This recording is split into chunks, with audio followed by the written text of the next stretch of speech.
ஆண்டவராகிய இயேசுவின் நாமத்தினாலே இந்த காலை வேளையில் கூட உங்களை யாவரையும் வாழ்த்துகிறேன். கர்த்தர் உங்களை ஆசீர்வதிப்பாராக. இந்த நாளிலே கூட லூக்கா எழுதின சுவிசேஷம் 9ஆம் அதிகாரம் 62ஆம் வசனத்தை கூட வாசித்து தியானிக்கலாம். அதற்கு இயேசு கலப்பையின் மேல் தன் கையை வைத்து பின்னிட்டு பார்க்கிற எவனும் தேவனுடைய ராஜ்யத்துக்கு தகுதி உள்ளவன் அல்ல என்றார். மிக அருமையான வேதவசனம். இயேசு சொல்லிய வார்த்தையை கூட நம்ம இந்த வேதவசனத்தில் வாசித்தோம். இயேசு கிறிஸ்து கலப்பையின் மேல் தன் கையை வைத்து பின்னிட்டு பாராதே பார்க்கிற என்று சொல்லப்பட்டிருக்கிறது. மெய்யாகவே கலப்பை என்பது கர்த்தருடைய ஆவிக்குரிய வாழ்க்கையை குறிக்கிறது.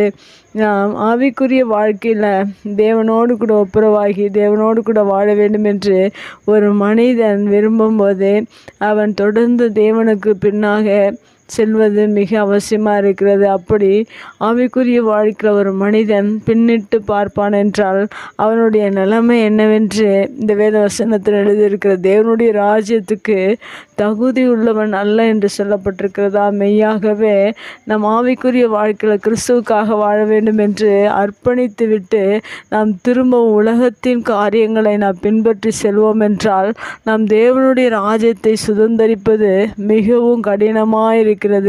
ஏனென்றால் சீஷர்கள் தேவனிடத்தில் கேட்கும்போது தேவனுடைய ராஜ்யத்தில் பிரவேசிப்பதை குறித்து கேட்கும்போது வேதத்தில் சொல்லியிருக்கிறார், ஊசியின் காதில் ஒட்டகம் நுழைவது அது மிகவும் சுலபம், ஆனால் தேவனுடைய ராஜ்யத்தில் பிரவேசிப்பது கடினமான ஒரு காரியம் என்று சொல்லப்பட்டிருக்கா. மெய்யாகவே தேவ ராஜ்யம் என்பது மிகவும் மேலான ஆசீர்வாதம். அந்த ஆசீர்வாதத்தை சுதந்திரிப்பது இந்த உலகத்தில் அநேக பாடுகள், பிரச்சனைகள், போராட்டங்கள் வந்தாலும் கிறிஸ்துவின் அன்பை விட்டு நாம் பிரியாதபடிக்கு அந்த கலப்பையின் மேலே கை வைத்து விட்டு தேவனுடைய சமூகத்தில் வாழ வேண்டும் என்று ஒரு தீர்மானத்தோடு கூட வாழ்கிற ஒவ்வொருவரும் உலகத்தின் காரியங்களுக்காக, உலகத்தின் பாவங்களுக்காக, உலகத்தின் ஆசீர்வாதங்களுக்காக தன்னுடைய வாழ்க்கையில் நான் கிறிஸ்துவை விட்டு நாம் பின்னிட்டு திரும்பி பாராதபடிக்கு மிகவும் நம்மை காத்து கொள்ள வேண்டியது அவசியமாக இருக்கிறது. பழைய ஏற்பாட்டு காலத்தில் லோத்து மனைவியை பார்க்கும்போது தேவன் சோதோம் கொமோரா தேசத்தில் அந்த இடத்திலிருந்து லோத்துவை பிரித்து அவன் அழிந்து போகிற அந்த இடத்துல விட்டு அவனை கரத்தை பிடித்து கொண்டு போனார்கள் என்று தேவதூதர்கள் கொண்டு போனார்கள் என்று சொல்லப்பட்டிருக்கிறது. அந்த சூழ்நிலை அவருடைய மனைவி, லோத்தினுடைய மனைவி அந்த ஆசீர்வாதங்களை, தன்னுடைய வீட்டையும் சொத்துக்களையும் திரும்பி பார்த்தபோது அவள் உப்பு தூணாள் என்று வேதத்தில் எழுதப்பட்டிருக்கிறது. அதுபோல் நம்முடைய வாழ்க்கையில் கூட நாம் தேவன் கொடுக்கிற ஆசீர்வாதங்களை, தேவன் நமக்கு நியமித்திருக்கிற ஓட்டத்தில் ஒருவேளை அந்த பாதையில் அநேக பாடுகள், துன்பங்கள் வந்தாலும் நாம் இந்த உலகத்தை திரும்பி பாராதபடிக்கு தேவனோடு கூட தேவனுக்கு பின்னாக இயேசுவின் பின்னாலே செல்வது மிக அவசியமாக இருக்கிறது.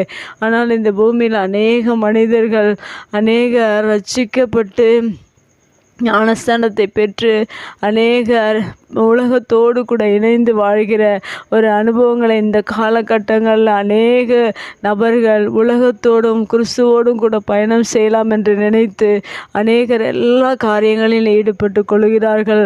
ஆனால் வேத வசனம் என்ன சொல்லுகிறது, தேவன் என்ன சொல்லுகிறார் என்பதை அநேகருடைய வாழ்க்கையில் அநேகர் மறந்து அநேகர் வாழ்ந்து கொண்டிருக்கிறார்கள். ஆனால் தேவன் சொல்லுகிற வார்த்தை இந்த உலகத்தில் எப்படி வேணாலும் வாழலாம் என்ற ஒரு நிச்சயத்தோடு கூட உலக மனிதர்கள் வாழ்ந்து கொண்டிருக்கிறார்கள். ஆனால் கர்த்தருடைய வார்த்தை என்ன சொல்கிறது என்றால், கலப்பையின் மேல் தன் கையை வைத்து பின்னிட்டு பார்க்கிற எவனும் என்று சொல்லப்பட்டிருக்கிறது. யாராக இருந்தாலும் நாம் தேவனோடு கூட ஒப்புரவாகி அவருக்காக வாழ வேண்டும் என்று நாம் ஞானஸ்தானத்தில் கிறிஸ்துவின் வாழ்க்கையில் நாம் ஒரு அர்ப்பணிப்போடு வாழ என்றைக்கு நாம் முன் வந்தோம் அன்றிலிருந்து நாம் கிறிஸ்துவின் வாழ்க்கையை நாம் பின்னிட்டு பார்ப்போம் என்றால் அந்த மனிதனுக்கு தேவ ராஜ்யத்தில் இடமில்லை, அவன் தகுதி உள்ளவன் அல்ல என்று வேதம் மிக தெளிவாக சொல்லியிருக்கிறது. இருக்கிறது. இந்த வார்த்தை நமக்கு ஆவிக்குரிய வாழ்க்கையில் ஒரு எச்சரிப்பின் வார்த்தையாக, இயேசு சொல்ல வார்த்தை எல்லாம் எச்சரிப்பின் வார்த்தையாக இருக்கிறது. இதை ஏற்றுக்கொண்டு ஒரு மனிதன் உண்மையாகவே பின்னிட்டு பாராதபடிக்கு, கலப்பையின் மேல் வைத்தவன் பின்னிட்டு பாராதபடிக்கு கிறிஸ்துவின் வாழ்க்கையில் பக்தியோடும் பரிசுத்தத்தோடும் வாழ்வான் என்றால் அவன் தேவ ராஜ்யத்துக்கு தகுதி உள்ளவனாக மாறுகிறான். ஒருவேளை பின்னிட்டு பார்ப்பான் என்றால் அவன் தேவ ராஜ்யத்தை ஒருபோதும் ஒரு காலம் சுதந்திரித்து கொள்ள முடியாது என்று தேவன் இந்த வசனத்தில் சொல்லியிருக்கிறார். இயேசு கிறிஸ்து இந்த வசனத்தில் சொல்லியிருக்கிறார். அதை நாம் இந்த நாளிலே தியானித்திருக்கிறோம். நாமும் கூட ஒரு வேளை இப்படிப்பட்ட சூழ்நிலை வாழ்ந்து கொண்டிருப்பீர்கள் என்றால் பின்னிட்டு பாராதபடிக்கு இந்த எச்சரிப்பின் செய்தியை கேட்டு நீங்களும் தேவனுக்கு பின்னாக செல்ல நீங்கள் முயற்சி எடுங்கள். உலகத்தை மறந்து நீங்கள் பின்னிட்டு பாராதபடிக்கு தேவனோடு கூட நீங்கள் செல்வீர்கள் என்றால் நிச்சயமாகவே தேவராஜ்யத்தை சுதந்திரிப்பீர்கள். கண்களை முடி ஜெபிக்கலாம். எங்கள் அன்பு தகப்பனே, இந்த அருமையான வார்த்தைக்கு நன்றி செலுத்துகிறோம். இந்த வார்த்தையில் சொல்லப்பட்ட பிரகாரம் நாங்கள் இந்த உலகத்தை பின்னிட்டு பாராதபடிக்கு உம்முடைய ராஜ்யத்தை சுதந்திரிக்க நீர் எங்களை தகுதிப்படுத்துவீராக. எல்லாவற்றையும் உடைய கரத்தில் ஒப்பு கொடுக்கிறோம். தேவராஜ்யத்தை சுதந்திரித்து கொள்வதற்கான எல்லா காரியங்களையும் இந்த பூமியில் நாங்கள் செய்து பரிசுத்த வாழ்க்கை வாழ்ந்து உம்முடைய ராஜ்யத்தை சுதந்திரித்து கொள்ள உதவி செய்யுங்க. இயேசுவின் நாமத்தில் ஜெபங்கள் நல்ல பிதாவே, ஆமேன்.